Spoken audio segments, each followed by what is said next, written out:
In the days when the Third Age drew toward its close, yet before the War of the Ring had begun in earnest, there came troubling tidings from the eastern shores of the great river Anduin. The rangers of Ithilien spoke in hushed voices of strange mists that rose from the waters at dusk, and fishermen in Osgiliath told tales of lights beneath the surface that moved against the current like stars fallen from their courses. Boromir, son of Denethor, captain of the White Tower, stood upon the ramparts of Minas Tirith as the sun westered behind the White Mountain. His gray eyes, keen as those of the Númenóreans of old, gazed eastward toward the troubled waters. Beside him stood Faramir, his younger brother, whose face bore the wisdom of one who had walked in the wild places and learned their secret. "The river speaks of ill tidings," said Faramir softly, his voice carrying the weight of foreboding. "My rangers bring word of a darkness that stirs beneath the Anduin's flow, something that has slept long but now begins to wake." Boromir's hand moved instinctively to the hilt of his sword. "What manner of darkness, brother? Surely no creature of the enemy could dwell so near to Gondor's heart without our knowledge." "That is what troubles me most," Faramir replied. "This is no spawn of Mordor, nor does it bear the mark of the necromancer's hand. It is something older, something that remembers the elder days, when the world was young and the music of creation still echoed in the water." Even as they spoke, a chill wind arose from the east, carrying with it the scent of deep waters and ancient stone. The banners of Gondor snapped and fluttered in the growing breeze, and the white tree upon the citadel's peak seemed to shiver as though touched by winter's hand, though the season was yet warm. In the courtyard below, the guard of the citadel went about their duties with measured steps, their armor gleaming in the dying light. Yet even these stalwart men, bred in the traditions of Númenor and hardened by long service, cast uneasy glances toward the eastern sky where the first stars began to appear. "I have sent word to Elrond of Rivendell," Faramir continued, "and to the Lady Galadriel in Lothlorien. If this darkness that stirs has roots in the elder days, then the wise may know its nature and how it might be turned aside." Boromir nodded, though his warrior's heart chafed at the thought of seeking counsel when action might serve better. "And what of father? Have you spoken to the ruling steward of these matters?" A shadow passed over Faramir's face. "I have tried, but the Palantir holds him ever more strongly in its thrall. He sees only fire and shadow, and speaks of the coming of the enemy with such certainty that all other concerns fade before it like mist before the morning sun." As if summoned by his words, a horn sounded from the citadel's highest tower. Not the clear note of alarm, but the long, mournful call that announced the arrival of messengers bearing grave tidings. The brothers exchanged glances of concern and made their way swiftly down the winding stairs that led to the Hall of Kings. In the great chamber, beneath the carved images of Isildur and Anarion, stood a travel-worn ranger of the north, his gray cloak torn and stained with the dust of many roads. Beside him waited an elf lord of Lothlorien, his golden hair bound with mithril and his eyes holding the light of the undying land. "My lords," said the ranger, inclining his head in the manner of the Dunedain, "I am Halbarad of the Grey Company. I bear urgent word from Rivendell, and this is Celebdil of the Golden Wood, who has ridden swiftly from the Lady's realm." The elf stepped forward, his movements graceful as flowing water. When he spoke, his voice held the music of wind in leaves and the whisper of ancient streams. "Sons of Denethor, the wise have long watched the waters of Middle-earth, for in them flow the echoes of the music that shaped all things. What now stirs beneath Anduin's current is no spawn of darkness, but neither is it wholly of the light. It is an echo of the first discord, a fragment of the marring that Melkor wrought in the making of the world." Boromir felt a chill that had nothing to do with the evening air. "You speak of things beyond mortal understanding, Lord Celebdil. What threat does this echo pose to Gondor and her people?" "That remains to be seen," the elf replied gravely. "But know this, such echoes, when they wake, do not rest easily. They seek to remake the world according to their discordant song, and all that lives and grows may be twisted to serve their purpose. Halbarad spoke then, his weathered face grim in the torchlight.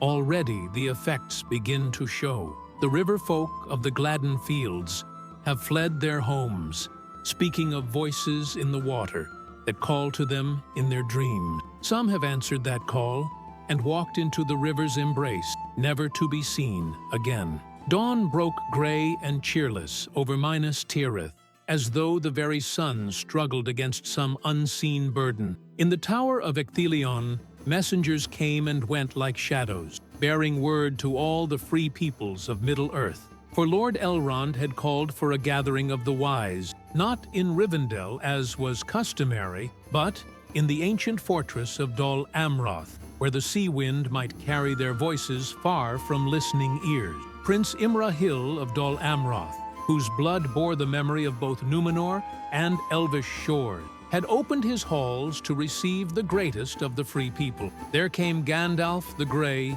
his staff bright with inner fire, Elrond half-elven with his twin sons, Elladan and Elrohir, Galadriel of Lothlorien, fairest of all who yet dwelt in Middle-earth, and many others whose names were written in the long annals of the elder days. Boromir rode with a company of Gondor's finest knights, their banners snapping in the sea wind as they approached the white walls of Dol Amroth. Beside him rode Faramir, and behind them came a dozen rangers of Ithilien, for the situation upon the Anduin's eastern shore had grown more dire with each passing day. "The very air feels heavy," observed Sir Derafin of Lossarnach, one of Boromir's most trusted captains, "as though a great storm gathers, yet no cloud mars the sky." Indeed, there was a strange quality to the light that day, as though the sun shone through crystal rather than clear air, casting everything in hues that seemed both familiar and subtly wrong. The horses grew restive, and even the gulls that wheeled above the harbor seemed to cry with voices touched by melancholy. Within the great hall of Dol Amroth, the assembled lords and ladies took their seats in a great circle, as had been done in the days of Gil-galad, when the last alliance was forged. At the circle's heart stood a font of clear water drawn from a spring that had its source in the roots of the White Mountain, and in that water swirled patterns of light that spoke of deep mystery. Elrond rose first, his ageless face bearing the weight of all the ages he had seen pass away. "Lords and ladies of the free people, we are gathered here not to speak of war as we have done so often in these latter days, but of something far more ancient and perhaps more perilous. Beneath the waters of Anduin stirs an echo of the first discord, a fragment of the marring that Melkor wrought when he sought to corrupt the music of creation itself." Galadriel's voice rose like silver bells in the morning wind. Long have the wise watched for signs of such awakening, for it was foretold that in the latter days of the world, when the strength of the elves waned and the dominion of men began, the ancient wounds of Arda might bleed anew. Gandalf stepped forward, leaning heavily upon his staff. "I have walked in many dark places and faced the shadows of the world's youth. Yet this matter troubles me greatly, for this echo does not seek dominion through force of arms or corruption of the spirit, as Sauron does. Instead, it seeks to unweave the very fabric of creation, to return all things to the chaos that was before the music began." A murmur of unease ran through the assembly, for even the mightiest of the wise had never faced such a threat. Prince Imrahil rose from his seat, his sea-gray eyes reflecting the patterns in the font. "What then is to be done? How does one fight against the unmaking of all things?" "The answer lies in the nature of the music itself," said Galadriel, and as she spoke, the water in the font began to sing, a sound so beautiful and terrible that many present felt tears spring unbidden to their eyes. Creation was wrought through harmony, through the weaving together of themes and melodies into a great symphony. This echo seeks to introduce discord, to break the harmony and let chaos reign. But harmony can be restored if the right voices are raised in song. Elrond nodded gravely, yet not all voices can sing such a song. It requires those who bear within them the memory of the music, those whose blood carries the echo of the firstborn, or the star-kindled flame of Numenor. Then you speak of the Dunedain, said Boromir, understanding dawning in his eyes. The rangers of the north and the blood of Westernesse that flows in Gondor's vein, among others, replied Elrond. But the burden will fall most heavily upon those who bear the greatest measure of the ancient blood, and who have the strength to stand against the unmaking without being themselves unmade. As if in response to his words, the patterns in the font suddenly swirled fast, and the water began to glow with an inner light. In its depths appeared the image of a great city built upon 7 hills, its white walls gleaming like pearl in the morning sun. But as they watched, shadows began to creep across the image, and the walls cracked and crumbled as though time itself was running backward. Minas Tirith, whispered Faramir, his voice tight with dread. The echo seeks to unmake the White City. And more than that, said Galadriel, her beautiful face grave with sorrow. It seeks to unweave the bonds that hold Gondor together, to return the realms in exile to the darkness that was before their making. If it succeeds, not only will Gondor fall, but all the works of the Númenórean will be as though they had never been. The council broke at sunset with grim purpose, for the signs from Anduin grew more troubling with each hour that passed. From Osgiliath came word that the great bridge had begun to sing, a low, harmonious note that grew stronger with each tide. Those who listened too long to its melody spoke of visions of a great city beneath the waves, where kings in ancient crowns beckoned them to join in eternal rest. Boromir rode hard through the night, his company pushing their horses to the limit as they raced toward the ancient fortress city. Behind them came Aragorn, son of Arathorn, whom Elrond had summoned from his wanderings in the wild, and with him a small company of Dunedain rangers, whose grim faces spoke of the weight they bore. The blood of Isildur runs strong in your veins, Aragorn, Elrond had said as they prepared to depart.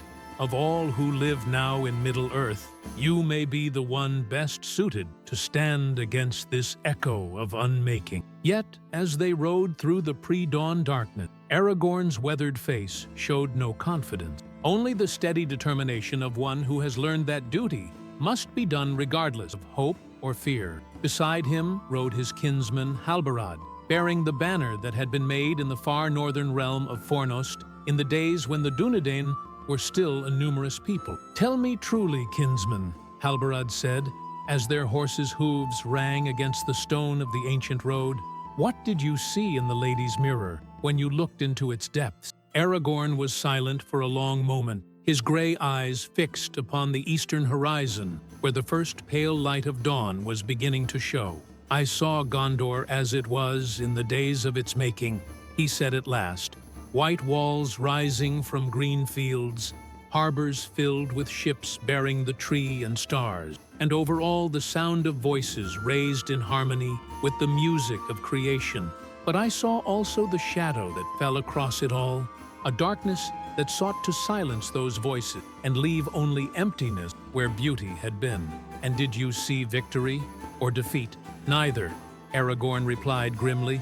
I saw only the choice that must be made, and the price that will be demanded of those who make. They reached Osgiliath as the sun climbed above the Ethel Duath, and immediately they could feel the strangeness that had settled over the ancient city, like a heavy shroud. The air itself seemed to vibrate with barely audible music, and the stones of the ruined buildings glowed with a faint phosphorescence that had nothing to do with the morning light. In the center of the city, where the great bridge of stone and mithril had once spanned the Anduin in the days of Gondor's glory, something new had begun to take shape. The water beneath the bridge's broken arches swirled in complex pattern, and from those patterns rose structures of water and light, towers and spires that existed for a moment before dissolving back into the river's flow, only to reform in different configurations. Númenor, breathed Faramir, who had arrived before them with his rangers. It builds an image of drowned Númenor beneath the bridge. Indeed, as they watched, the phantom city became clearer and more solid.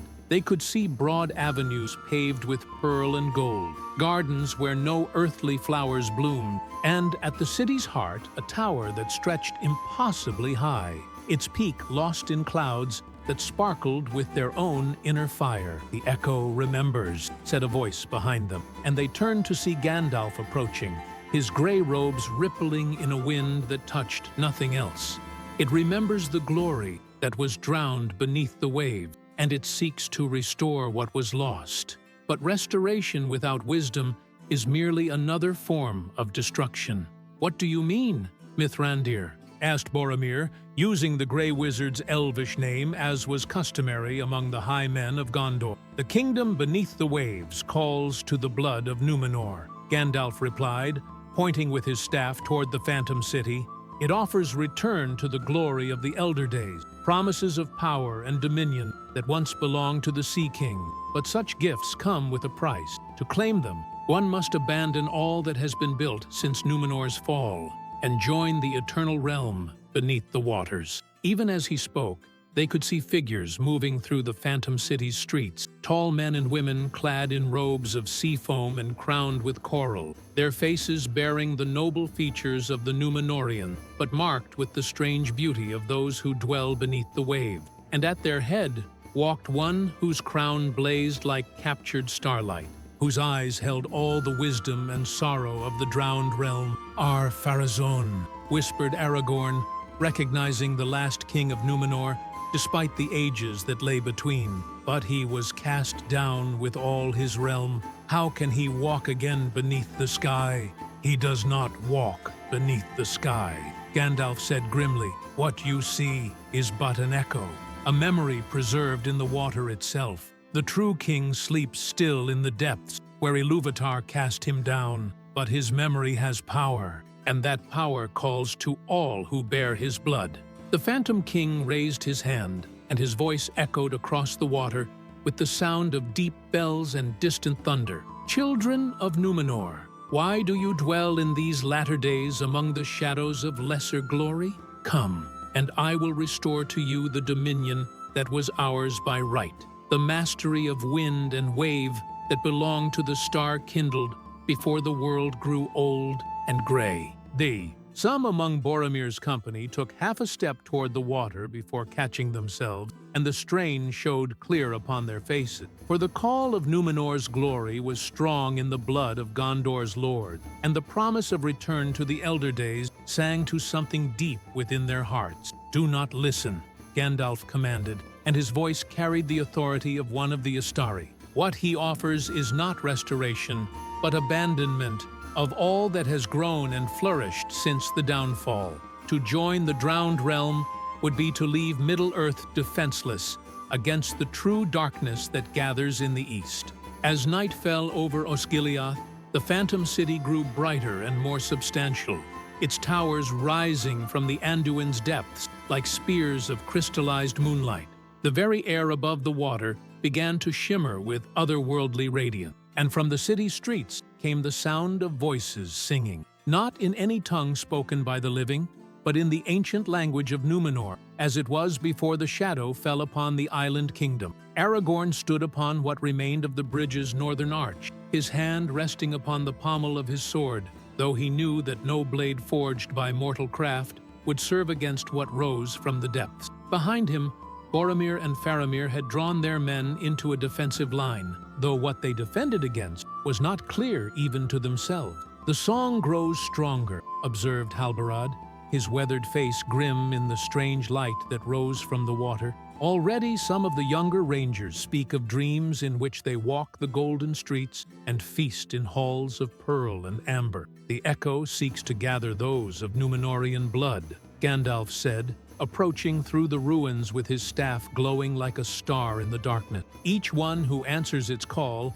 adds their voice to the song, making it stronger and more compelling to others." From the Phantom City below came a new sound, the tolling of great bells that had not rung since the wave walls of Númenor closed over them in the Second Age. With each note, ripples spread across the Anduin surface, and where they touched the shore, the very stones began to change. Ancient symbols appeared upon their surface, carved as though by invisible hand, and they glowed with the same soft radiance that emanated from the drowned city. "The boundaries weaken," said a new voice, and they turned to see Lady Galadriel approaching, her white horse stepping delicately among the broken stone. Though she wore the form of one of the Eldar, tonight there was something about her that spoke of powers older and more terrible than anything that walked upon Middle-earth. The walls between what is and what was grow thin, and soon those who dwell beneath the waters will be able to walk upon the land once more. "Is that not what we should desire?" asked Boromir, though his voice carried doubt even as he spoke. The return of Numenor's glory, the restoration of the ancient kingdom that was the crown of mortal achievement. Galadriel's eyes, holding all the light of Valinor, fixed upon him with a gaze that seemed to look into his very soul. "Tell me, son of Denethor, what you know of Numenor's fall." "All children of Gondor learn the tale," Boromir replied, though something in the lady's manner made him speak with less certainty than usual. "Sauron deceived the king into sailing against the undying lands, seeking the immortality that belonged to the elves alone. For this hubris, Ilúvatar himself intervened, and the island kingdom was swallowed by the sea." "True, but incomplete," Galadriel said softly. "The corruption that led to Numenor's fall began long before Sauron set foot upon its shores. It began when the Númenóreans ceased to be content with the gifts they had been given and began to covet what belonged to others. They who had been granted the longest span of mortal years began to fear death and seek escape from their appointed fate. They who ruled the greatest kingdom ever built by mortal hands began to dream of dominion over the undying lands themselves. She gestured toward the Phantom City, where now could be seen great harbors filled with ships whose sails bore the tree and stars, but whose purpose was conquest rather than exploration. "What you see below is not the Númenor of Elendil and the faithful, but the Númenor of Ar-Pharazôn and the king's men, a realm that in its final days sought to make war upon the Valar themselves. Yet surely the power of Númenor could serve good as well as ill," Faramir said, though his voice held more question than statement. "The Dunedain are the heirs of that kingdom, and they have stood as guardians of Middle-earth through all the long years since the downfall. Because they learned wisdom from their forefathers' folly," Aragorn said quietly, "the faithful who survived the downfall built their realms in exile as places of sanctuary and guardianship, not conquest. They remembered that power without wisdom leads only to destruction." Even as he spoke, new figures began to emerge from the Phantom City's depths. Not the noble forms of Númenórean kings and queens, but twisted shapes that bore the mockery of human form. These were the mouth of Sauron's kindred, the men of Númenor who had served the Shadow in its isle's final days, and who had been transformed by their corruption into something neither living nor dead. At their head walked one whose crown was wrought of black metal, and whose robes trailed like smoke behind him. When he spoke, his voice carried the authority of one who had once commanded fleets and armies beyond counting. "Isildur's heir," the figure called, its words echoing strangely across the water. "Long have we waited in the depths for one of the true line to come. Join with us willingly, and we will restore to you not merely the throne of Gondor, but dominion over all the lands that the Sea Kings once claimed as their own." Aragorn's hand tightened upon his sword hilt, but he made no other response. He had faced many temptations in his long years as a ranger, but never one that struck so deeply at the very heart of his heritage and lineage. "What answer do you give, Elisar?" the figure pressed, using the name that belonged to Aragorn's kingly destiny. "Will you claim your birthright, or will you cling to shadows when substance is offered? My birthright is to serve, not to rule for the sake of rule alone," Aragorn replied, his voice carrying clearly across the water. "The crown of Gondor will be mine when the time comes, but it will be worn for the protection of all free peoples, not for the aggrandizement of the House of Isildur." The Phantom King's laughter was like the sound of waves breaking upon a reef of bone. "Protection? From what?" the Dark Lord who you cannot defeat, the mortality that gnaws at all your works? We offer you escape from both eternal life and eternal dominion, as was promised to Numenor in the beginning. At what price? Gandalf stepped forward, his staff blazing with sudden fire that made the phantom shapes waver like heat mirages. The price of abandoning Middle-earth to its fate? The price of leaving the free peoples defenseless while you pursue your own glorification? But even as the wizard spoke, the water of the Anduin began to rise, lapping at the broken stones of the bridge with fingers of foam that glowed like liquid moonlight. Where it touched, new growth sprang up. Not the familiar plants of Middle-earth, but strange blossoms that had not been seen since the elder days, their petals translucent and their hearts filled with captured starlight. The phantom city continued to grow throughout the night, its spires reaching ever higher above the Anduin's surface, while its roots delved deep into the river's bed. With each passing hour, the boundary between vision and reality grew thinner, until it seemed that one might simply step from the broken bridge into the golden streets below. Faramir found himself standing at the water's edge as dawn approached, drawn by dreams that had visited him in his brief moments of sleep. In those dreams, he had walked through gardens more beautiful than any in the waking world, where every flower sang with its own voice, and every tree bore fruit that satisfied both body and spirit.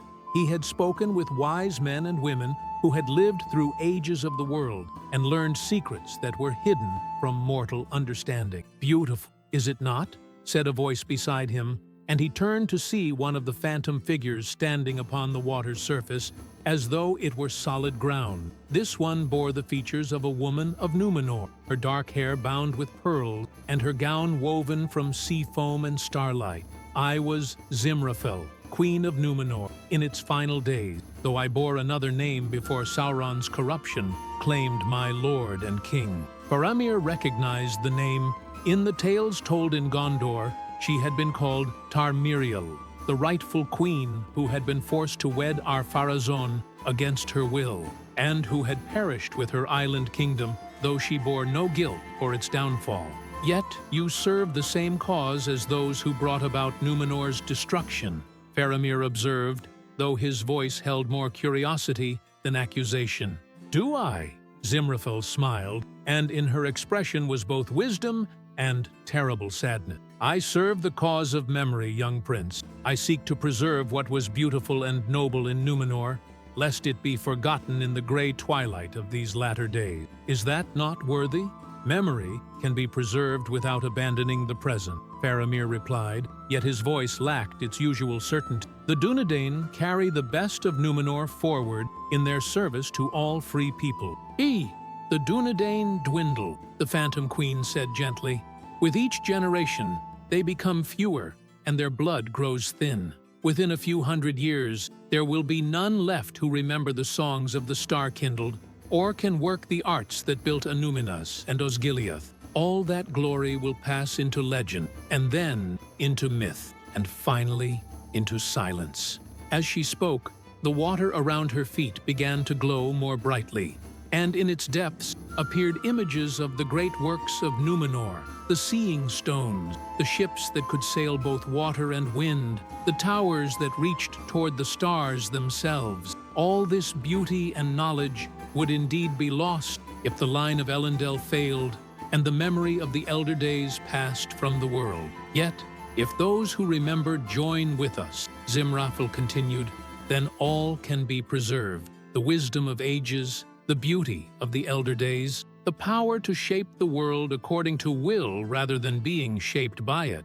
All this awaits those who have the courage to claim their inheritance. Behind Faramir, Boromir approached with careful steps, his warrior's instincts warning him of danger, even as his heart was stirred by the Phantom Queen's words. He had heard tales of Tarmiriel since childhood, for she was remembered in Gondor as a tragic figure, a rightful ruler, dispossessed by ambition and pride. "Fair queen," he said, inclining his head with the courtesy due to royalty, "your words are wise, yet I must ask, what of those who are not of Númenórean blood?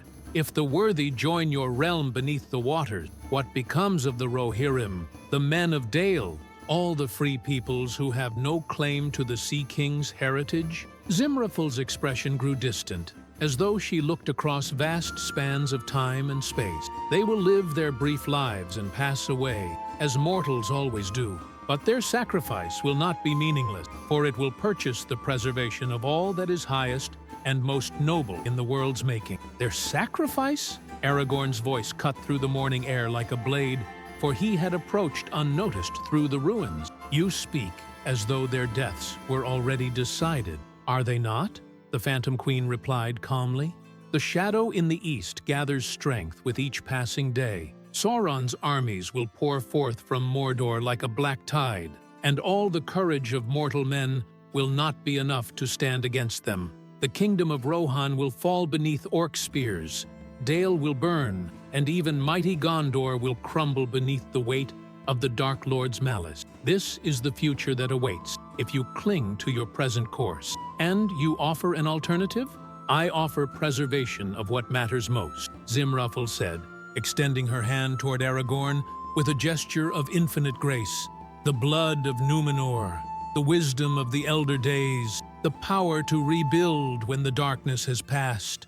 Join with us, heir of Isildur, and when Sauron's victory turns to ash, as all victories of the shadow must, you will emerge from the depths to reclaim a purified world. For a moment, something flickered in Aragorn's eyes. Not temptation, perhaps, but a deep weariness with the burden of his inheritance and the weight of coming doom that pressed upon all the free people. How much easier it would be to accept this offer, to preserve what could be preserved, and let the rest pass away as it would. But then his gaze fell upon Faramir and Boromir, upon the rangers who stood ready to follow him into any darkness, upon the ruins of Osgiliath that spoke of Gondor's long guardianship of Middle-earth. These people looked to him for leadership, not because of any right of blood, but because they believed he would stand with them against whatever evil threatened their homes and family. The future is not yet written, he said finally, his voice carrying the authority that would one day command the armies of the West. While hope remains, while courage endures, while free peoples are willing to stand together against the darkness, that future may yet be changed. I will not abandon Middle-earth to purchase my own preservation, no matter how fair the offer. Zimrafil's beautiful face showed neither surprise nor anger at his refusal, only the sadness of one who has seen too much of the world's sorrow. Then you choose a path that leads only to grief, Elisar. When the darkness closes over all you hold dear, remember that another choice was offered. She began to fade like mist before the morning sun, but her final words echoed across the water with prophetic force. The echo grows stronger with each dawn. Soon, it will not need willing hearts to answer its call. It will have power to command, and even the wise will be compelled to listen.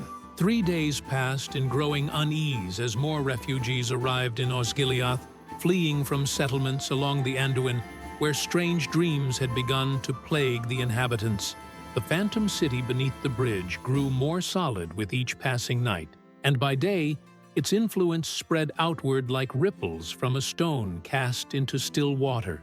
Gandalf had withdrawn to a high tower among the ruins, where he consulted with powers beyond mortal understanding through means known only to the Istari. Smoke rose from his tower at all hours, and those who passed near spoke of hearing voices in languages that predated the awakening of men, singing songs that made the heart ache with longing for things that had never been. On the 4th morning, the wizard descended from his tower with news that brought no comfort to the defenders. His face was grim beneath his wide-brimmed hat, and his eyes held the shadow of knowledge that he would gladly have remained ignorant of. The echo grows stronger because it feeds upon the very thing that makes it real, he announced to the Council of War that had gathered in what remained of Osgiliath's great hall. Each person of Númenorian blood who dreams of the Phantom City adds their voice to its song, whether they will it or not, and there are many such, not only here in Gondor,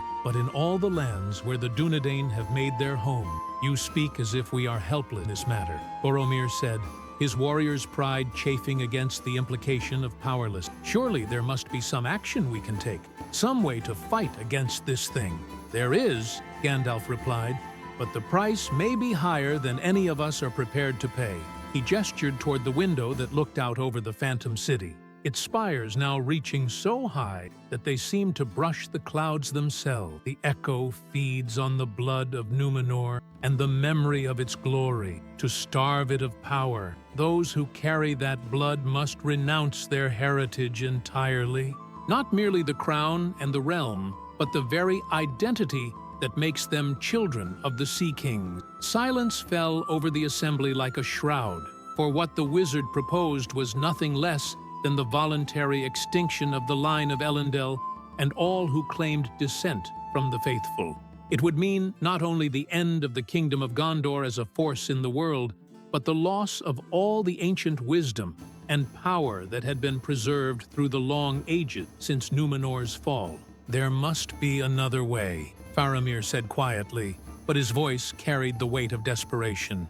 "To ask the Dunedain to surrender their very identity is to ask them to become less than they are. And what then would stand against the shadow in the east?" Aragorn stood at the window, gazing down at the Phantom City with eyes that held all the weariness of his long years in the wild. "What if the choice is not between preservation and abandonment," he said slowly, "but between one kind of preservation and another? The echo feeds on memory and blood. But what if we could give it what it seeks without surrendering to its call?" "Speak plainly, kinsman," Halbarad urged. "What do you propose?" The Phantom Queen spoke truly when she said that the line of Númenor dwindled. Aragorn replied, "Each generation sees fewer children born who carry the full measure of the ancient blood. Perhaps that is not a curse, but a mercy. Perhaps the time has come for the Dunedain to pass their guardianship to others and find peace in the halls of their fathers." Gandalf's eyes sharpened with understanding. "You would give the echo what it desires, the return of Númenor's children to their ancestral realm, but on terms of your own choosing, rather than its. The sacrifice would be willing," Aragorn said, turning from the window to face the assembly. "Not driven by despair or seduction, but chosen freely for the protection of all free people. If enough of the blood royal were to join the Phantom City of their own will, it might satisfy the echo's hunger and cause it to sink back into the depths from whence it came, and leave Middle-earth defenseless against Sauron." Boromir's voice was sharp with disbelief. "You speak of abandoning your duty in its hour of greatest need." "Do I?" Aragorn's gray eyes met those of Denethor's son without flinching. "Or do I speak of fulfilling that duty in the only way that may be possible? What good is a crown if there is no realm left to rule? What value has the blood of Númenor if its very existence draws destruction upon those it should protect?" From the Phantom City below came a sound that had not been heard before, the tolling of great bells that seemed to call not in celebration, but in mourning. As the bells rang, the water around the city began to glow with a different light, softer and sadder than before, as though the drowned realm sensed the weight of the choice that was being contemplated above. Lady Galadriel, who had remained silent throughout the debate, finally spoke. "There is wisdom in what the heir of Isildur proposes, yet also great peril. For if the sacrifice is accepted and the echo satisfied, those who enter the Phantom City will not merely die, they will pass beyond the circles of the world entirely, beyond the reach of hope or redemption. They will be as though they had never been, save in the memory of those they leave behind. Yet, if we do nothing," Faramir observed, "the echo will continue to grow until it has power to compel rather than merely to call. How many innocents will be drawn into its depths against their will if we hesitate now?" As if summoned by his words, a commotion arose from the ruins beyond the hall, and a moment later, one of the rangers burst through the doors, his face pale with shock and his breath coming in ragged gasps. "My lords!" he cried. "The echo strikes elsewhere. Word comes from Dol Amroth. that Prince Imrahil's youngest son has walked into the sea, following a vision of white ships that promise to bear him to the undying land. And from the north, ravens bring news that some among the rangers of Anuminas have abandoned their post, claiming that they heard the voice of King Elendil calling them home. 2. The gravity of the situation settled over the assembly like a weight of stone. The echo was no longer content to wait for willing sacrifices. It was actively calling to all who bore the blood of Numenor, wherever they might be found. How long before it claims them all? Boromir asked grimly. Not long, Gandalf replied. The power grows with each soul it claims, and soon it will be able to reach even those who have schooled themselves against its call. Even I, who am not of mortal blood, feel its pull when the wind blows from the water. Aragorn straightened, and in that moment, something changed in his bearing. The weight of decision settled upon his shoulders like a kingly mantle. Then we must act swiftly, before the choice is taken from us entirely. I will go down to the Phantom City and offer myself as the willing sacrifice it seeks. If my blood carries enough of the ancient power, it may be sufficient to satisfy the echo's hunger. Oh, you would go alone? Faramir stepped forward, his hand moving instinctively to his sword hilt. That I will not permit. If the heir of Isildur walks into the depths, then the sons of the stewards will walk beside him, and the Grey Company as well, Halbarad added, his weathered face set with grim determination. We have followed you through many dark places, Aragorn, son of Arathorn. We will not abandon you now. But Gandalf raised his staff, and his voice carried the authority of one who had walked in the light of Valinor. Wait, there may yet be another path, though it is fraught with peril beyond the measuring of mortal mind. The echo seeks the blood of Numenor and the memory of its glory. But what if we could give it both, yet in a form that would satisfy its hunger, without requiring your deaths? What do you mean, Mithrandir? Galadriel asked, and in her voice was the first note of hope they had heard since the crisis began. The Palantir of Orthanc, Gandalf said slowly, as though the words came to him even as he spoke them. Saruman is imprisoned in his tower, but the Seeing Stone remains, and it holds within its crystal depths the memories of all who have looked into it across the long years. Among those memories are the thoughts and dreams of Isildur himself, preserved from the day he first gazed into the stone in the halls of Osgiliath. Understanding dawned in Aragorn's eyes. You propose to feed the echo not with living blood, but with memory, the actual memory of Numenor's glory, as experienced by one who lived through its fall. More than that, Gandalf replied. The Palantir holds not only memory, but essence, the very spirit of what Numenor was, before the shadow fell upon it.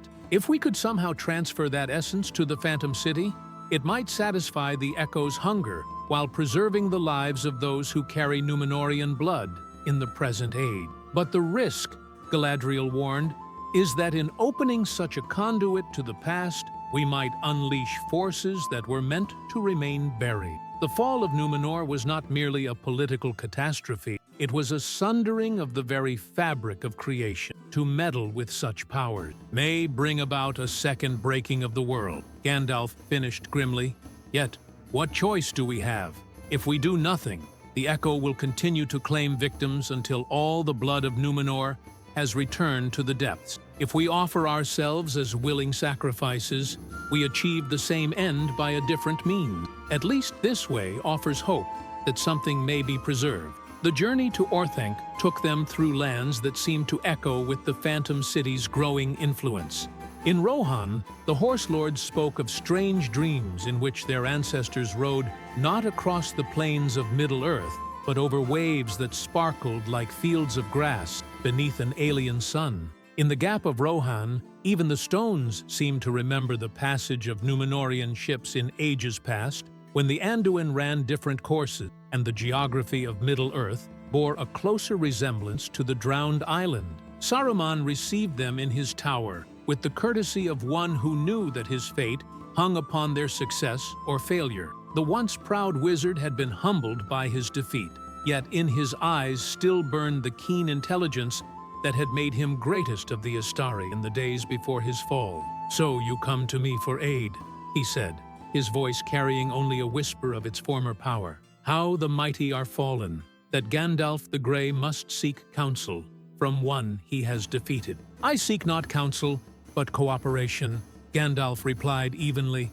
"The echo that rises from Anduin threatens not only the kingdoms of men, but the very foundations of the world itself. In this matter, our interests align." Saruman's laugh was bitter as winter wind. "My interest? I have no interests save survival, and precious little hope of that. Yet I confess, the prospect of undoing all my works appeals to me less than you might suppose." He led them to the chamber where the Palantir of Orthanc rested upon a pedestal of black stone, its crystalline surface reflecting images that shifted too quickly for the eye to follow. The seeing stone pulsed with inner fire, and those who looked upon it too long felt their thoughts drawn inexorably toward the visions that danced within its depths. The stone has been active since the echo began to strengthen, Saruman observed, keeping his distance from the Palantir with the wariness of one who had felt its power turned against him. It shows visions of Numenor as it was in its glory days, the harbors of Armenelos, the towers of the Meneltarma, the ships that could sail both wind and wave. But more than visions, it remembers the very essence of those places, and times is preserved within the crystal. Aragorn approached the Palantir slowly, feeling its pull upon his blood like a tide, drawing him toward some distant shore. Within its depths, he could see faces he recognized from the tapestries in Minas Tirith's halls: Elendil the Tall, Gil-galad, the Elven King, and others whose names were written in the annals of the Elder Days. "How do we transfer what lies within the stone to the Phantom City?" he asked, though part of him already knew the answer and dreaded it. "One of the blood royal must serve as a conduit." Saruman said, matter of fact, "You must look into the Palantir and allow its memories to flow through you into the waters of Anduin. But be warned, to serve as such a conduit is to experience every memory contained within the stone as though it were your own. You will live through the glory of Numenor's golden age, but also through the corruption that led to its fall and the anguish of its destruction." "And afterward?" Faramir asked quietly. "Afterward. If you survive the experience at all, you will carry within yourself the complete memory of what Numenor was, both its light and its shadow. That knowledge will be yours until the end of days, a burden that may prove heavier than any crown." Gandalf stepped forward, his staff glowing with soft light in the chamber's dimness. "There may be a way to share the burden. If several of the Blood Royal were to look into the stone together, the memories might be divided among them, making the experience survivable for all. Or it might destroy all of them," Saruman countered. "The Palantir was never meant to be used by multiple viewers simultaneously. The strain upon their minds could shatter reason itself. Yet what choice do we have?" Boromir spoke with the pragmatism of a soldier who had learned to calculate acceptable losses. "If we do nothing, the echo will claim not just the few, but the many. Better to risk our lives in an attempt to save all than to preserve ourselves while others perish." As they debated, the Palantir's light grew brighter, and within its depths new images began to form. They saw the Phantom City as it appeared in Osgiliath, but now its influence was spreading far beyond the Anduin's banks. In Minas Tirith, the Citadel Guard stood at their posts, but their eyes were distant, as though they gazed upon scenes invisible to mortal sight. In Dol Amroth, ships had begun to appear in the harbor, vessels of a design not seen since the Second Age, crewed by figures that seemed solid but cast no shadows. "The convergence approaches," Galadriel said, her voice heavy with foreboding. "Soon the boundary between the Phantom Realm and the waking world will dissolve entirely. When that happens, the Echo will no longer need to call to the blood of Numenor. It will be able to claim by force what was once given freely." Aragorn reached out toward the Palantir, then stopped, his hand hovering inches from its surface. If I do this thing, if I serve as conduit for the stone's memories, what assurance do we have that it will satisfy the echo's hunger? What if it merely makes the Phantom City stronger? None, Saruman admitted with brutal honesty. We venture into realms of power that were ancient when the world was young. The consequences of our actions may not be known for years or even ages to come. Dues, yet action is preferable to inaction, Faramir said firmly. If we fail, at least we will have tried to stand against the darkness rather than merely awaiting its victory. From beyond the tower's walls came a sound that chilled the blood of all who heard it. The singing of voices raised in harmony, but not the harmony of the living. The Phantom City's influence had reached even to Orthanc, and in that music they could hear the call that had already claimed so many of their kinsmen. The time for debate has passed, Aragorn said, and placed his hand upon the Palantir's surface. Immediately, the world exploded into visions more vivid than waking life. He stood upon the quays of Armenelos as the great ships returned from their voyages to the ends of the earth, their holds filled with treasures beyond imagining. He walked in the gardens of the Meneltarma, where every flower sang with its own voice, and the very air was filled with music. He sat in councils where the wisest of the Númenóreans debated questions of philosophy and law that would shape the course of ages. But then the visions darkened. He saw the first stirrings of discontent when some among the Númenóreans began to question why they should be denied the immortality that belonged to the elves. He felt the growing pride that made them believe their wisdom exceeded that of the Valar themselves. He experienced the terrible moment when Sauron first set foot upon Númenórean soil, his fair form hiding the malice that would ultimately destroy the greatest kingdom of mortal men. Through it all, Aragorn felt the weight of memory pressing upon his mind like a mountain of crystal and gold. Each vision was perfectly preserved, each emotion as sharp and clear as though he lived it himself. The glory of Númenor's golden age was matched by the anguish of its corruption and the devastating sorrow of its final destruction. "Hold fast!" Gandalf's voice seemed to come from a great distance. "Do not let the memories claim you entirely. You must remain yourself, or the conduit will fail." With desperate effort, Aragorn maintained his sense of identity, even as the Palantir's visions threatened to sweep away all that he was. He felt the presence of his companions beside him. Boromir and Faramir had also placed their hands upon the stone, sharing the burden of memory as Gandalf had suggested. Together, they channeled the essence of Númenor's glory and tragedy through themselves and out into the world, sending it flowing like a river of light toward the distant waters of the Anduin. The Phantom City would receive what it sought, not living blood, but the imperishable memory of what had been lost beneath the wave. The flow of memory from the Palantir created a pathway between Orthanc and Osgiliath that was visible to those with the sight to perceive it, a river of silver light that arced across the sky like a bridge between the stars. Along this pathway traveled not merely images and recollections, but the very essence of what Númenor had been in its days of glory. In the Phantom City beneath Anduin's waters, the effect was immediate and profound. The insubstantial towers suddenly blazed with light that had not shone since the Elder Days, and the figures that walked its streets took on substance and solidity that spoke of true life rather than mere memory. But as the memories flowed, something unexpected began to happen.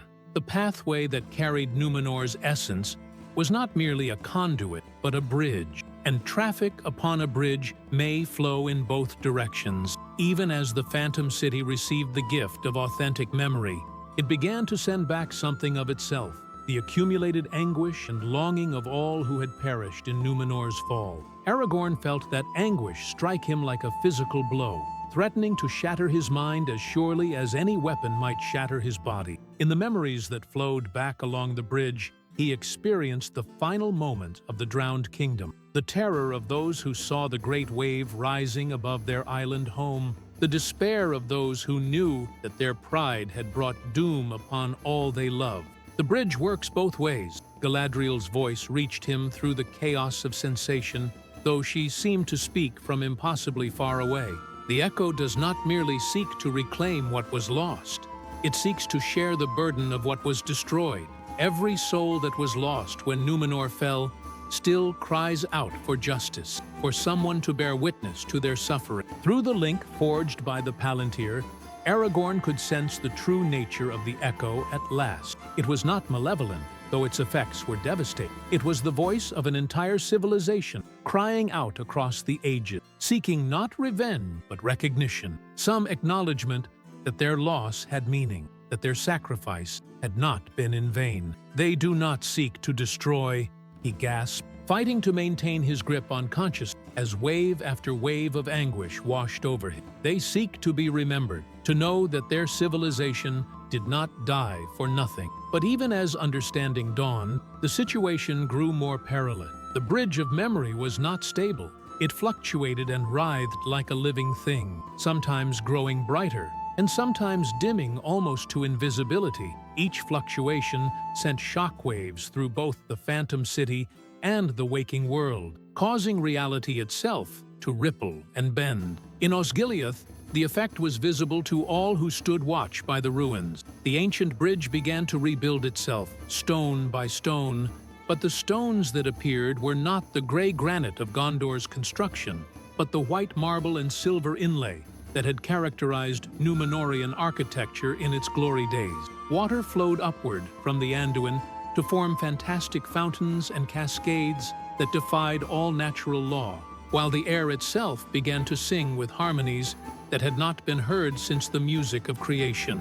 The boundaries dissolve, Gandalf observed with a mixture of wonder and terror, past and present, memory and reality, the living and the dead, all become one in the light of the bridge. Yet the most startling change was in the people themselves. Those of Númenórean blood who stood within the bridge's radiance began to take on something of the nobility and power that had characterized their ancestors. Their stature increased, their features grew more refined, and their eyes blazed with inner light that spoke of wisdom accumulated across the ages. But with the gift came burden. Each person so transformed found themselves bearing not only their own memories, but fragments of the collective memory of Númenor, visions of glory and corruption, triumph and catastrophe that threatened to overwhelm their individual identity.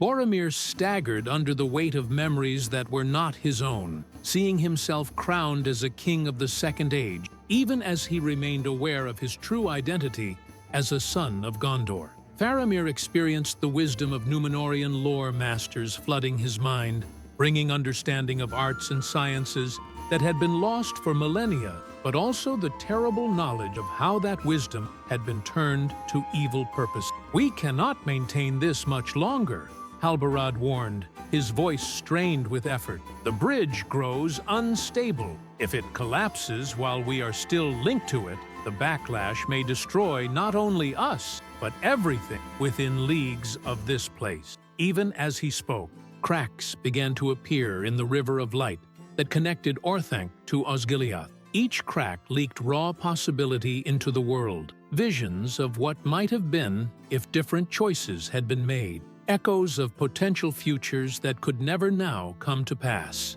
Through one such crack, Aragorn glimpsed a world where Númenor had never fallen, where the great island still rose from the sea, and its ships sailed to the ends of the earth in peaceful exploration rather than conquest. Through another, he saw a future where the echo's hunger was never satisfied, where all the world became a phantom realm populated only by memories and regrets. "Choose quickly," Saruman urged, his voice cutting through the chaos with desperate clarity. "The bridge will either complete its purpose or destroy itself, and us with it. There is no middle path."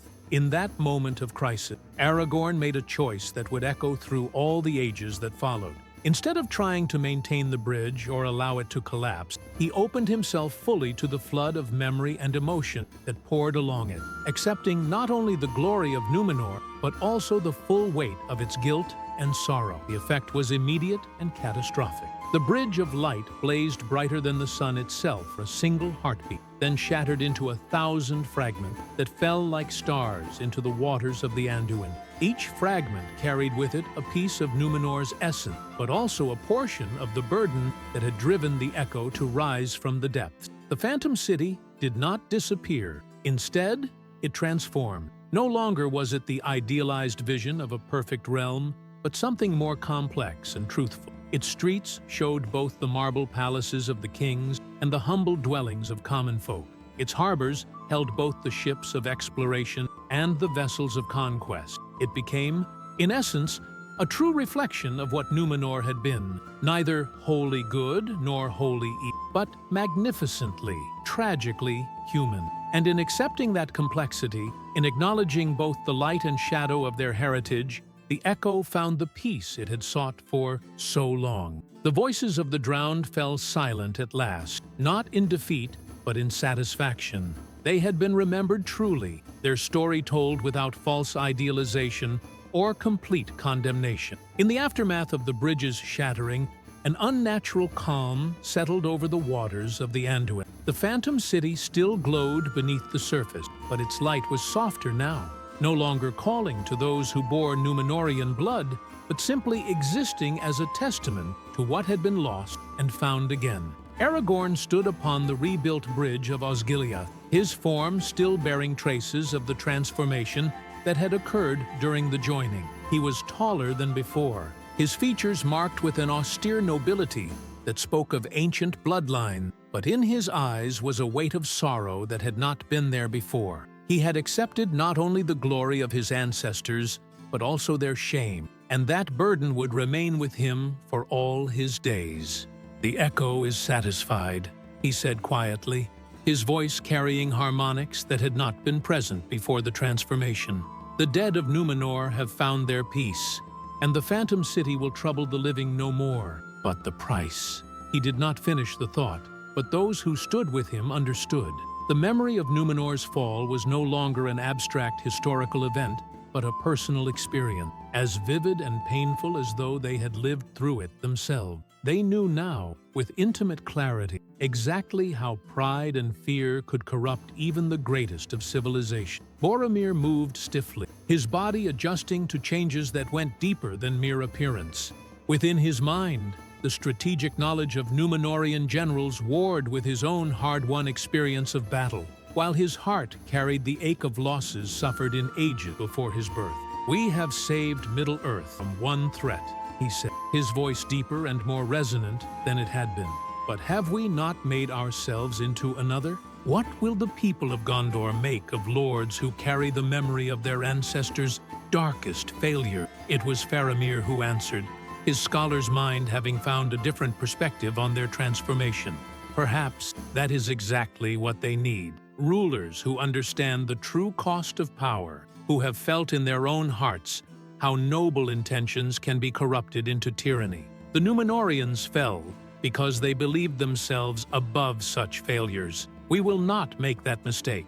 From the Phantom City below came a new sound, not the calling voices that had summoned the living to join the dead, but a song of farewell that spoke of tasks completed and burdens lifted.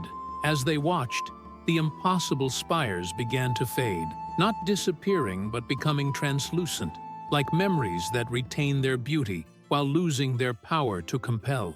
"It is finished," Galadriel said, approaching across the bridge with steps that seemed to barely touch the stone. The echo returns to the depths from whence it came, carrying with it the peace that was so long denied. Yet something of Numenor remains in this place, not as a haunting, but as a blessing. Indeed, the very air around the bridge seemed cleaner and more wholesome than before, as though the resolution of the ancient grief had purified the region of corruption that had long festered there. Plants began to grow upon the ruins with unnatural speed, but they were the familiar herbs and flowers of Middle-earth, rather than the alien blooms that had appeared during the Echo's manifestation. Gandalf emerged from the ruins of the old citadel, his gray robes somehow brighter than they had been, his staff glowing with renewed power. "The healing spreads outward from this place," he announced. "Already word comes from Minas Tirith that the Citadel Guard have awakened from their strange dream, and in Dol Amroth, the phantom ships have vanished from the harbor." The echo's call no longer reaches those who were not here to witness its resolution. Yet even as he spoke of healing, there was concern in the wizard's ancient eyes. But you three, Aragorn, Boromir, Faramir, you will carry the full memory of Numenor for the rest of your days. That knowledge may prove both blessing and curse in the trials that lie ahead. What mean you? Aragorn asked, though something in his newly awakened memories already suggested the answer. The shadow in the east has not been idle while we dealt with echoes from the past, Gandalf replied grimly. Even now, Sauron's armies mass beyond the Morannon, and his 9 servants ride abroad spreading terror wherever they go. The War of the Ring approaches, and when it comes, you will face it, bearing not only your own courage, but the accumulated wisdom and folly of ages. Theater, the implications were staggering. In the coming war, they would fight not as mere mortal men, but as living repositories of Númenórean knowledge and power. They would know strategy that had conquered continents and technology that could reshape the very landscape. But they would also carry the bitter understanding of how such power had ultimately led to destruction. Then, perhaps, that is fitting, Faramir said thoughtfully. In the stories of the elder days, it was often those who bore the greatest burden who accomplished the most vital task. If we are to stand against the enemy, better to do so with full knowledge of what failure might bring. As the sun westered over the Anduin, casting long shadows across the water where the phantom city still glowed with gentle light, messengers began to arrive with news from across Middle-earth. From Rohan came word that the strange dreams had ended, and the horse lords rode once more with clear purpose. From Dale came reports that the men of the north had awakened from visions of drowning to find their courage renewed. Even from the distant Blue Mountains came tidings that the dwarves had felt some great weight lifted from their hearts, though they could not name what burden had been removed. The echo's influence was wider than we knew, Halbarad observed. Its resolution has brought peace not only to those of Númenórean blood, but to all the free peoples of Middle-earth. Yet their celebration was tempered by the knowledge that this was but one victory in a much larger war. Even as they spoke, the darkness in the east continued to grow, and soon they would face trials that would test not only their courage, but their wisdom. Wisdom that now included the full knowledge of how even the greatest civilizations could fall. "What course do you counsel now, Mithrandir?" Boromir asked, unconsciously using the ancient title that had come to him with his transformed memories. "Do we return to our posts and await the enemy's coming? Or is there some other action we should take?" Gandalf looked toward the east, where storm clouds were gathering beyond the Ephel Duath. "We return to our duties, but not unchanged. You now carry within you the greatest gift and greatest warning that history can provide, the knowledge of what happens when good intentions are corrupted by pride and fear. Use that knowledge well in the dark days ahead." As they prepared to depart Osgiliath, Aragorn took one last look at the phantom city below. It was beautiful still, its translucent spires catching the last light of day, but it no longer called to him with promises of power and glory. Instead, it spoke of responsibility, the duty to learn from the past without being enslaved by it, to honor memory without being consumed by it. "Farewell, ancestors," he whispered to the fading city. "Your rest is well earned. May we prove worthier guardians of your legacy than you were able to be."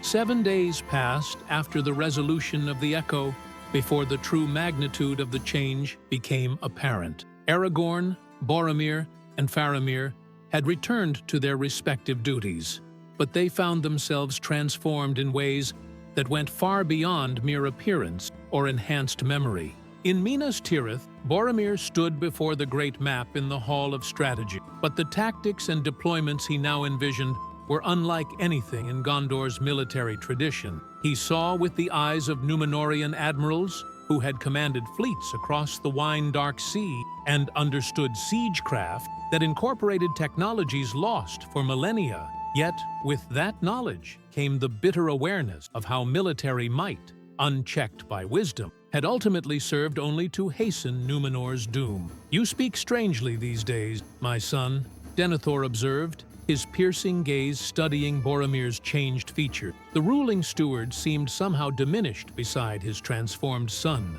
like a candle flame beside the light of stars. Your counsel grows more cautious, yet your understanding of warfare has deepened beyond all expectation. I have learned that victory without purpose is merely another form of defeat. Boromir replied, his enhanced voice carrying harmonics that made the very stones of the citadel seem to resonate in response. The greatest armies ever assembled still ended beneath the waves when their cause became corrupted. Denethor's expression darkened, for he sensed in his son's words a criticism of his own policies. You speak in riddles, as the elves do. What wisdom is there in restraint when the enemy masses against us? Should we not use every weapon at our disposal? Every weapon save those that would make us like unto our enemy, Boromir answered.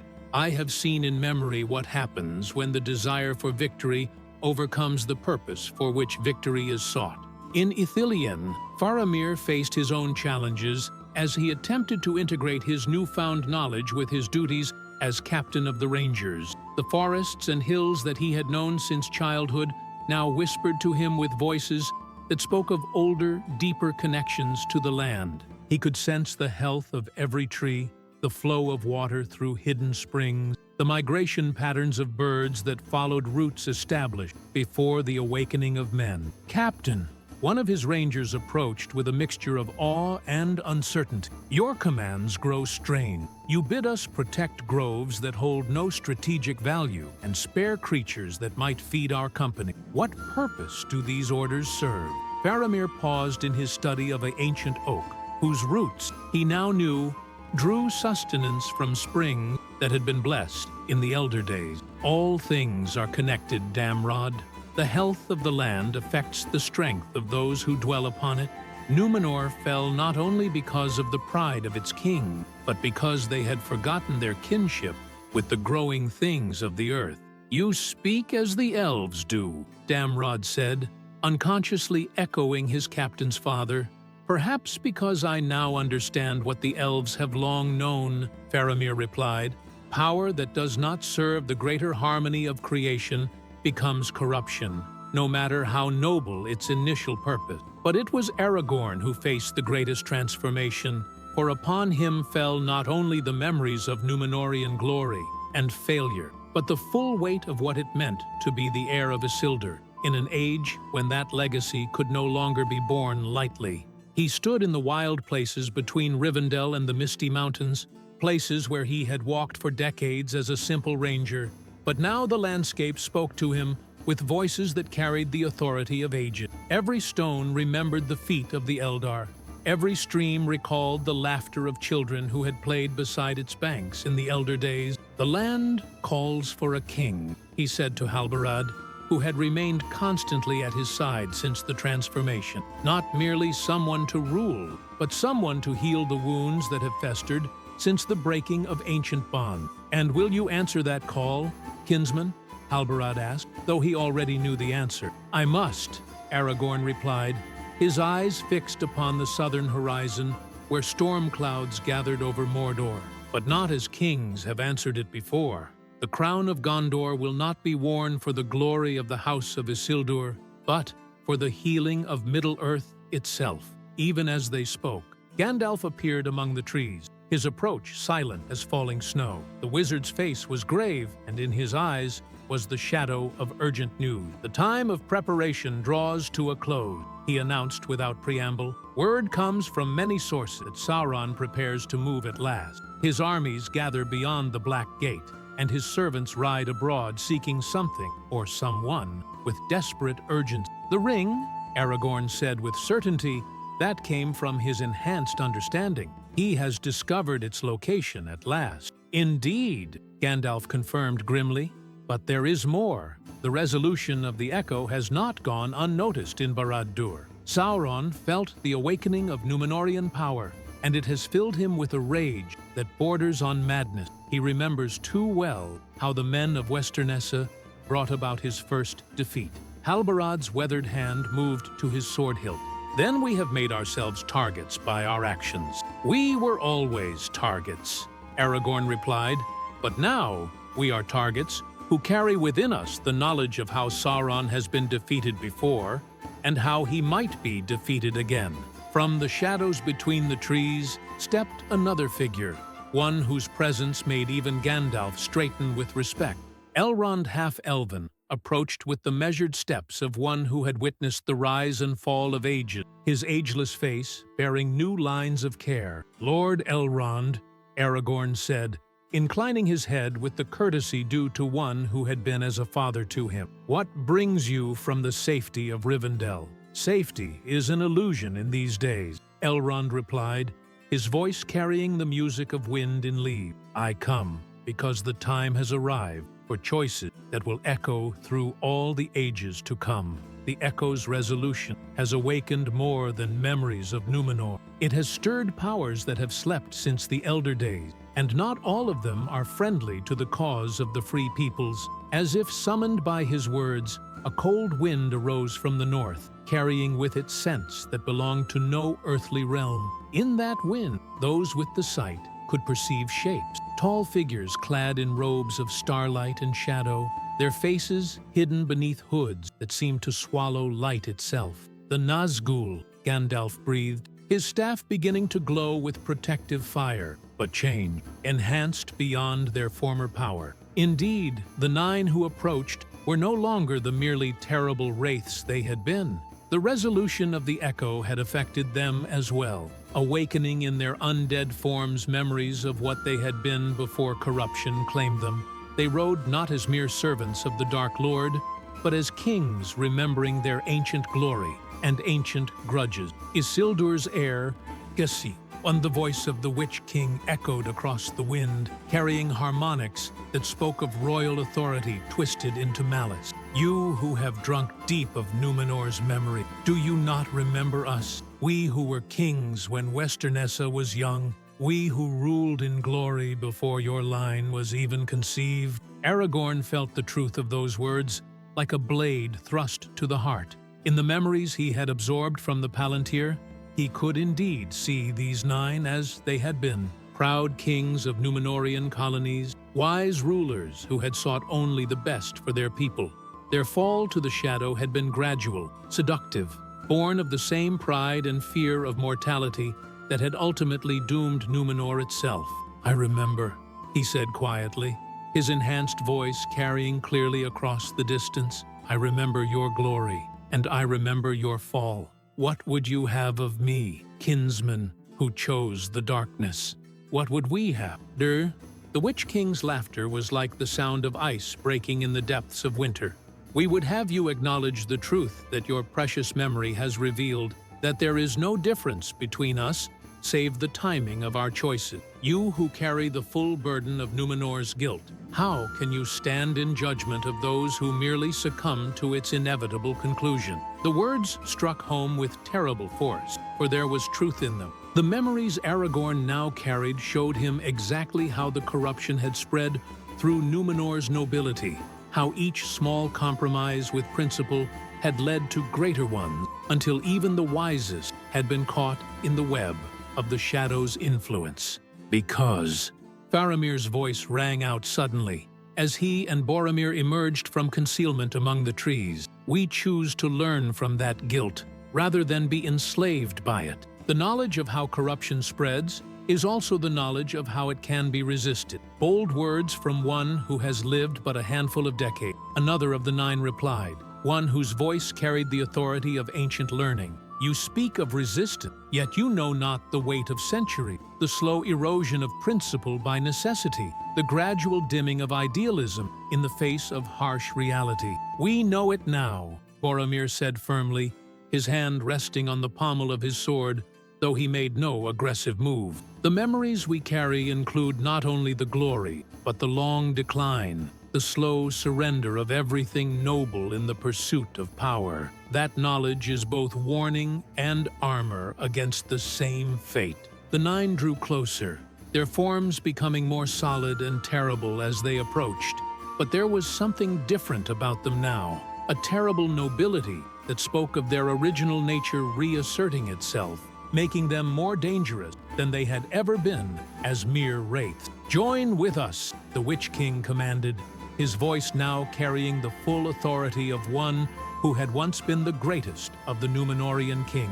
"You who know the futility of resistance, you who understand that all mortal works must end in dust, take the rings we offer and know peace in service to the only power that promises true permanence." For a moment, the offer hung in the air like a physical presence, and those who heard it felt its terrible allure. To surrender the burden of choice, to accept the peace of absolute servitude to an eternal master. How simple it would be, how restful after the weight of responsibility they now carried. But it was Aragorn who broke the spell, drawing his sword in a motion so swift it seemed like a flash of silver lightning. "I have seen what such peace bring," he said, his voice ringing with the authority of one who spoke from true knowledge. "I have experienced the regret of those who made that choice and found only emptiness where fulfillment was promised. We will not join you, kinsman, but neither will we despise you. Your fate may yet be changed if you remember that redemption remains possible even for the fallen." The Witch King's rage was terrible to behold, his form swelling with dark power that made the very air around him crackle with malevolent energy. "Then you choose destruction over wisdom, suffering over peace. So be it. We shall visit upon you the full measure of the Dark Lord's wrath, and when your kingdoms burn and your people cry out in anguish, remember that mercy was offered and refused." But even as the nine prepared to attack, another voice rang out across the clearing, one that carried such authority that even the Nazgul paused in their advance. "Hold!"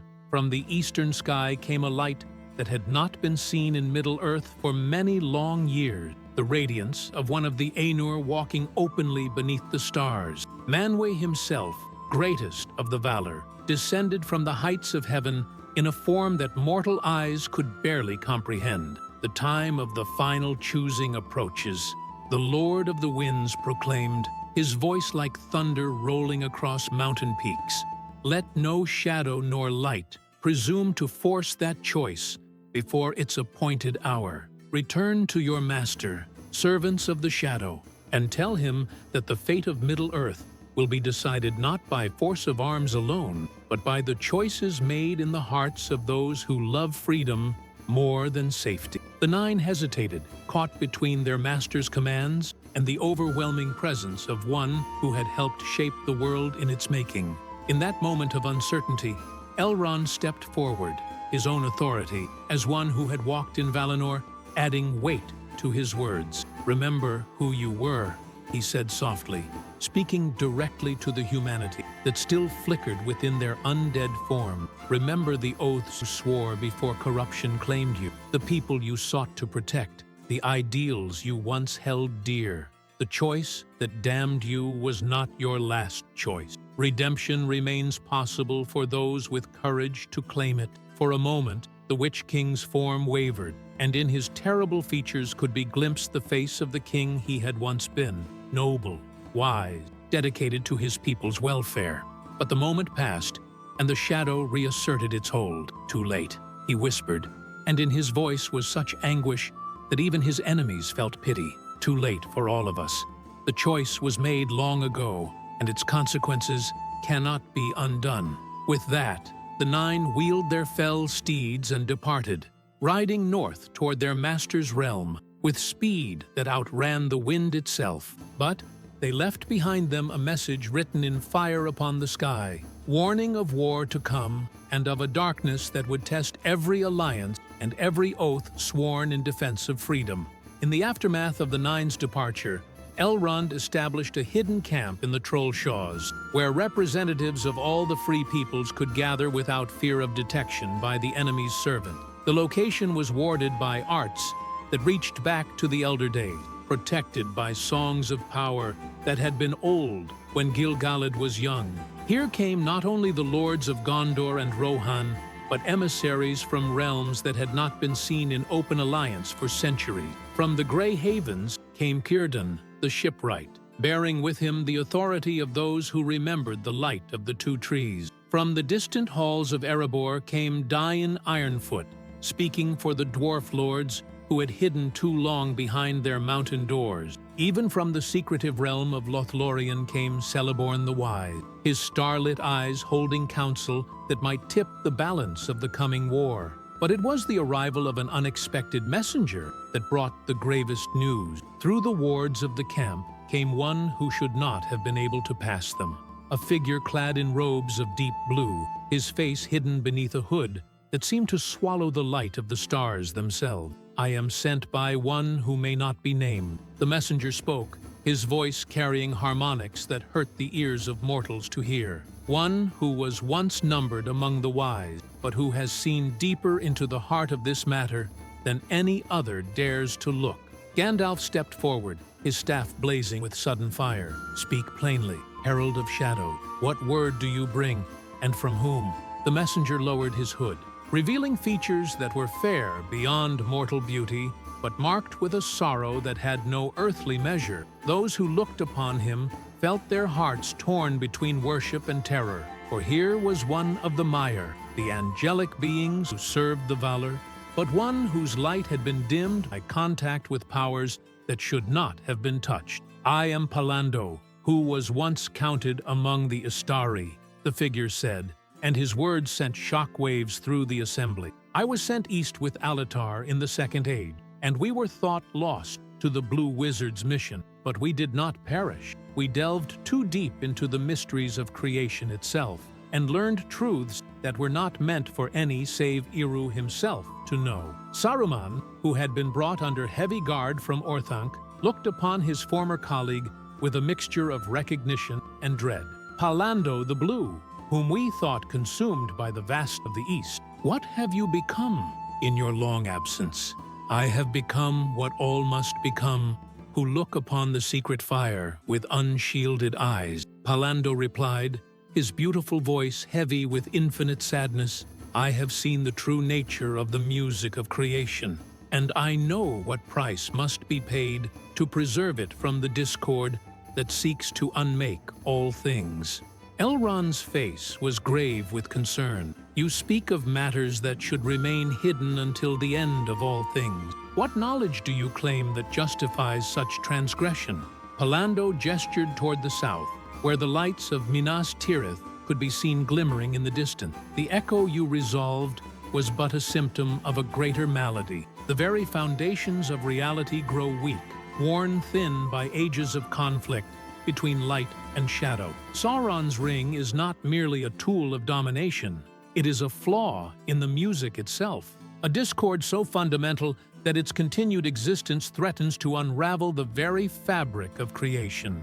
The implications struck the assembly like a physical blow. If Palando spoke truly, then the War of the Ring was not merely a conflict between good and evil, but a battle for the continued existence of the world itself. "What then do you counsel?" Aragorn asked, his voice steady despite the weight of what he had heard. "If the ring poses such a threat, surely its destruction becomes paramount above all other consideration." "Destruction, yes," Palando agreed, "but not as you understand it. The ring cannot simply be unmade. It must be transformed, its discord resolved into harmony, and that can only be achieved by one who has experienced the full weight of the Shadow's temptation, yet chosen to reject." His gaze fell upon Boromir, whose face paled as understanding dawn. "You speak of me," the son of Denethor said quietly. "You believe I am destined to face such a trial." "Not destined," Palando corrected. "Chosen by your own nature and the choices you have made. The memories you now carry include not only Numenor's glory, but its corruption. You understand from within how the greatest can fall, and therefore you alone have the knowledge necessary to resist the ring's ultimate temptation." Gandalf's objection was immediate and forceful. "This is madness. The ring's power grows stronger as it approaches its source. To expect anyone to resist it in the very fires of Mount Doom itself is to expect what must be expected."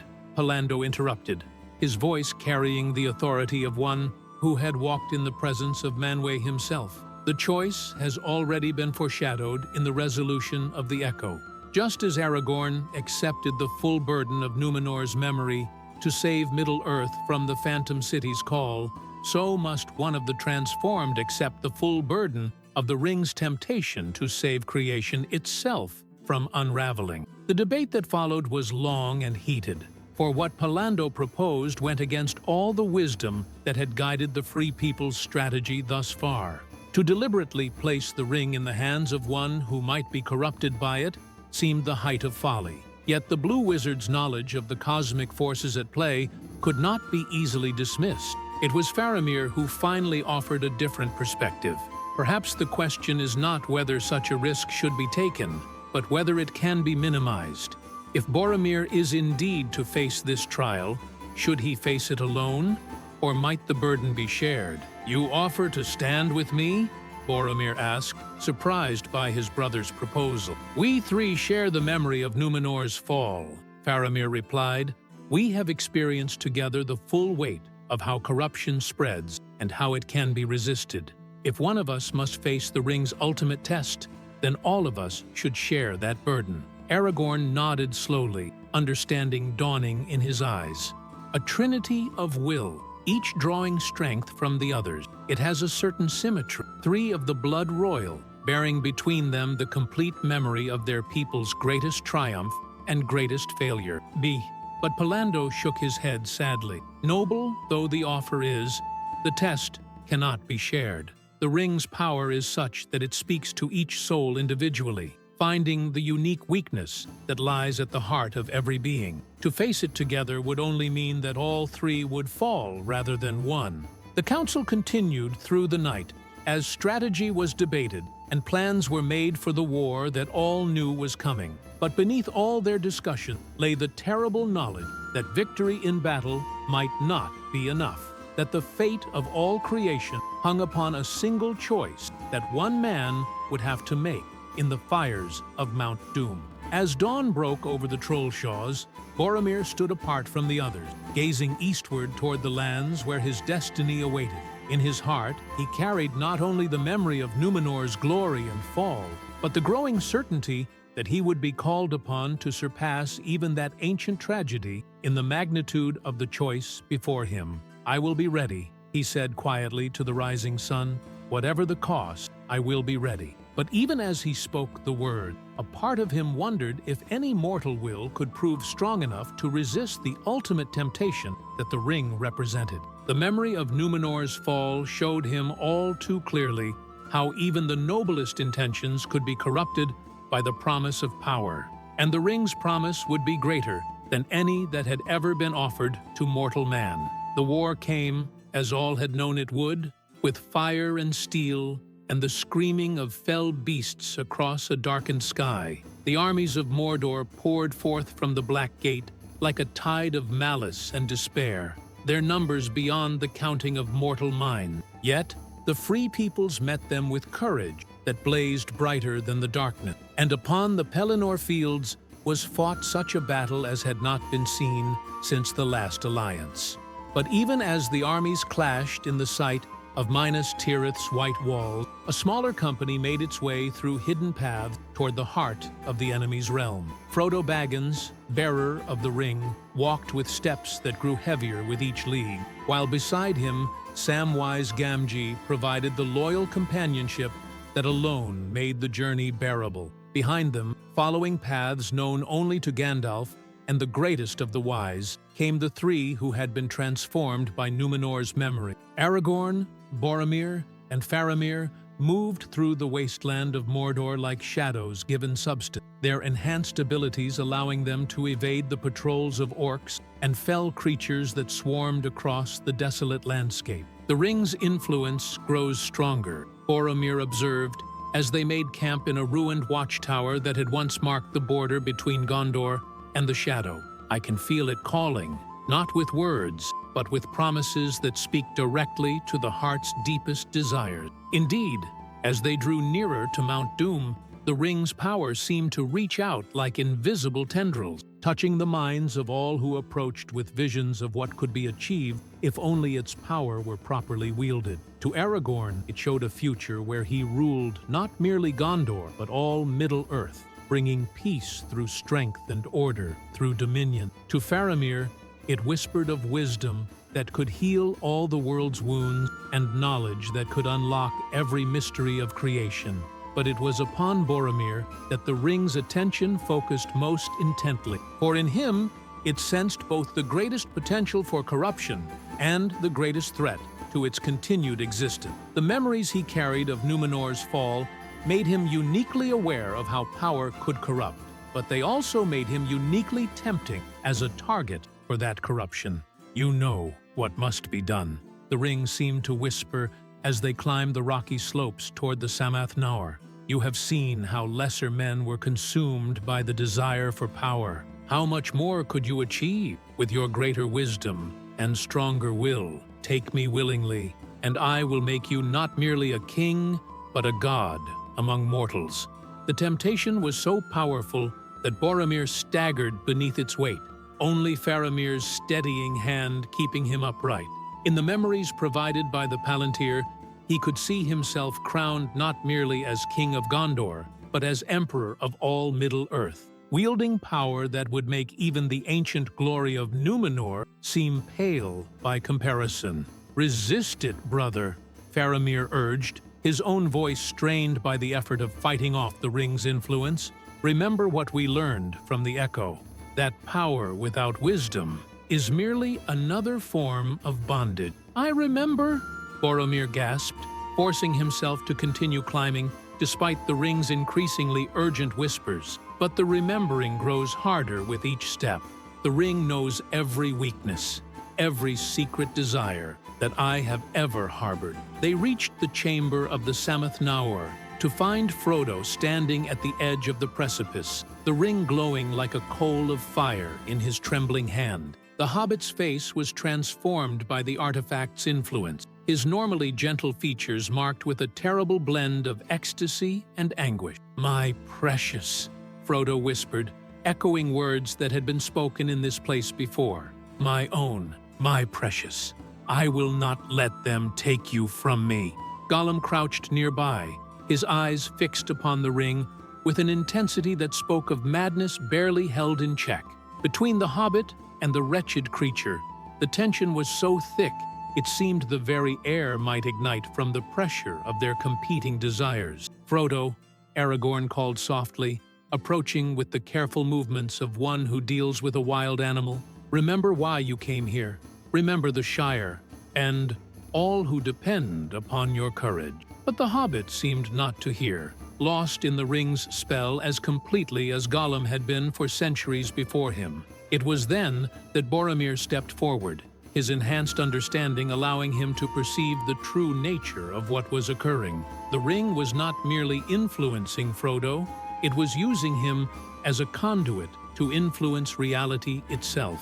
The chamber around them began to shift and change, becoming not the crude furnace that Sauron had built, but a reflection of the ring's true nature, a place where the very foundations of creation could be rewritten according to the will of whoever possessed ultimate power. The test was never meant for Frodo, Boromir realized with sudden clarity. His part was to bring the ring to this place, but the choice of what to do with it, that was always meant for another. Without hesitation, he reached out and grasped the ring, tearing it from Frodo's fingers with strength that came not from his mortal frame, but from the Númenórean power that flowed his blood. The moment his flesh touched the golden circlet, the world exploded into visions of such power and glory that even his enhanced mind reeled beneath their impact. He saw himself as Emperor of Middle-earth, ruling from a throne that made even the seat of seeing in Minas Tirith seem humble by comparison. He commanded fleets that sailed not only the seas of the world, but the very ocean of stars themselves, carrying his dominion to realms beyond mortal imagining. He wielded power that could reshape mountains and redirect rivers, that could grant immortality to his followers and eternal torment to his enemies. But alongside these visions came the memories of Númenor's fall, and he understood at last why Pallando had insisted that only he could face this trial. The ring's greatest temptation was not the offer of power itself, but the promise that this time power could be wielded without corruption, that with sufficient wisdom and will, one could succeed where all others had failed. No, Boromir said quietly, his voice somehow carrying clearly over the roar of the fires below. "I have seen where such promises lead. I have felt in my own heart how easily noble intentions can be twisted into tyranny. The power you offer is real, but the wisdom to use it righteously, that is an illusion that has destroyed every soul who believed in it." The ring's influence redoubled, showing him visions of all the good he could accomplish.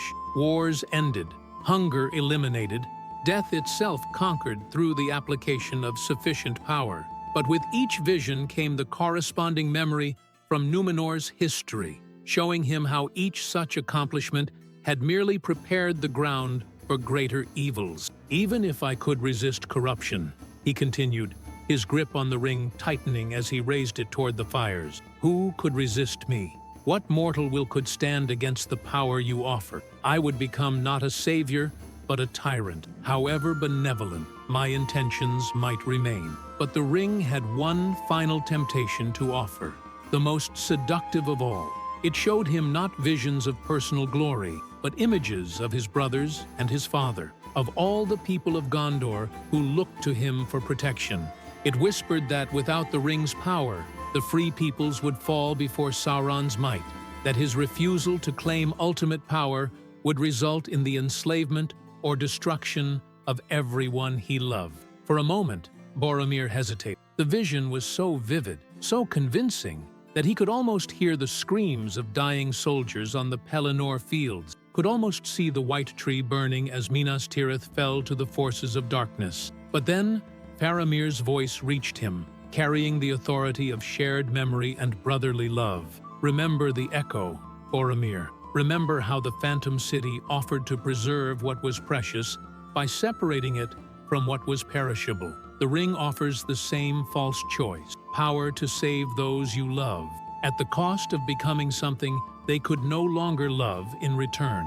The truth of those words cut through the ring's illusions like a sword through silk. Boromir saw at last that the ring's ultimate corruption lay not in making him evil, but in making him believe that evil means could serve good ends, that the very power needed to protect innocence would inevitably destroy it. "I choose instead to trust," he said, and cast the ring into the fires of Mount Doom. The world exploded into light and sound beyond all description. The ring's destruction sent shock waves through the very foundations of reality, unmaking not only Sauron's physical form, but the fundamental discord that his will had introduced into the music of creation.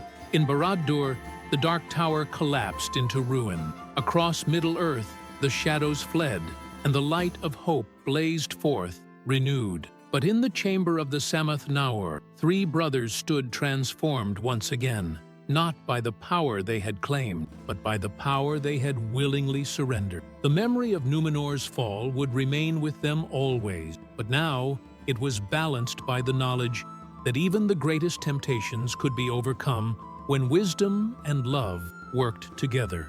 As they made their way back through the ruins of Mordor toward the lands of the free, Aragorn spoke the thought that was in all their hearts.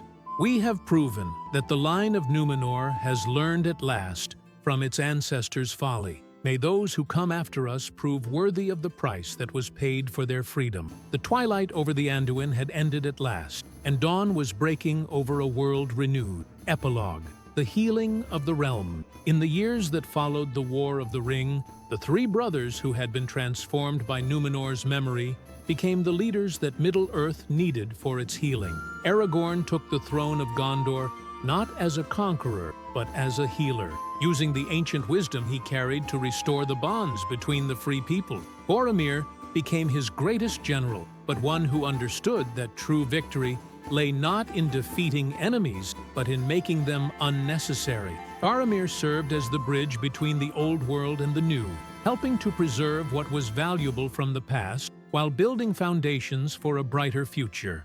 The Phantom City beneath the Anduin faded at last into peaceful memory, its purpose fulfilled. But sometimes, in the evening light, those with the sight could still see its translucent spires, serving not as a call to abandonment, but as a reminder that all things pass away, and that the greatest glory lies not in what endures forever, but in what we choose to build with the time that is given to us. And the river flowed on, carrying with it the songs of the elder days and the hopes of ages yet to come, while above it the stars wheeled in their courses, singing still the music that shaped all things in the beginning, and that would guide them to their appointed end. Thus ends the tale of Twilight over the Anduin, as it was told in the halls of Minas Tirith in the days of King Elisar, when the shadow had passed away and peace had come again to Middle-earth.